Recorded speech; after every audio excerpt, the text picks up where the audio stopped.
I've spoken about fluoride before. It's one of those things that we all think that we need, especially growing up. The dentist tells us to use our fluoride toothpaste, to use all these fluoride mouthwashes, whatever it might be. And they never tell us the other side of the story.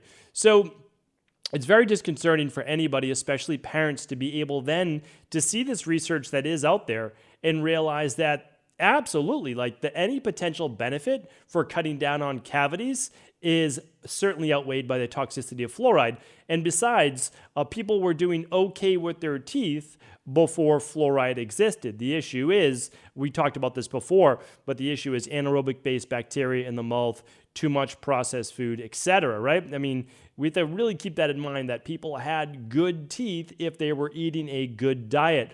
This was absolutely proven out by Weston Price and his research on nutrition and physical degeneration. So one thing, I'm going to be bringing all of this to you here today, try to bring it as concisely as possible, but we now know there's all sorts of dangers associated with fluoride. There's minor things like skin issues, acne, some skin rashes. Not that that's minor, but that's minor compared to then cardiovascular problems, hardening of the arteries, calcification in those arteries, higher blood pressure, myocardial damage, cardiac insufficiency, which the heart's not pumping well enough, and heart failure. There's also potential low reproductive and fertility issues. There are hormonal imbalances in both men and women.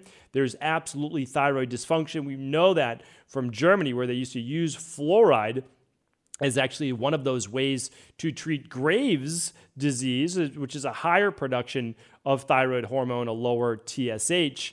There's also issues with osteoporosis, osteoarthritis, potentially with bone cancer, with TMJ. There's neurological issues with learning and ADHD in children.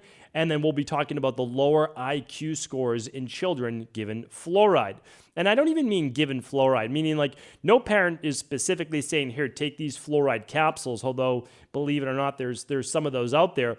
But what they're doing is they're just going by what the media says. They're going by what their doctor has told them or dentist has told them, and that's to use fluoride in toothpaste, to use fluoride in the water, to use fluoride in your mouthwash.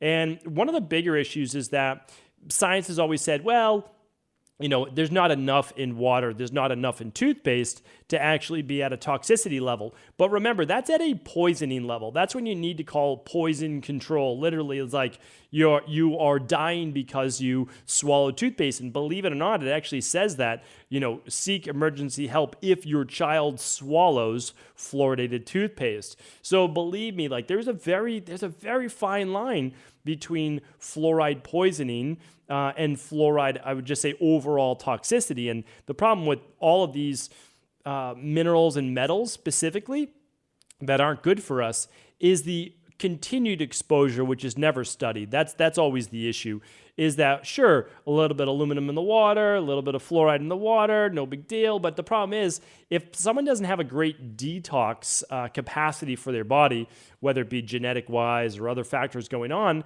then their body begins to accumulate and hold on to these specific metals or toxins.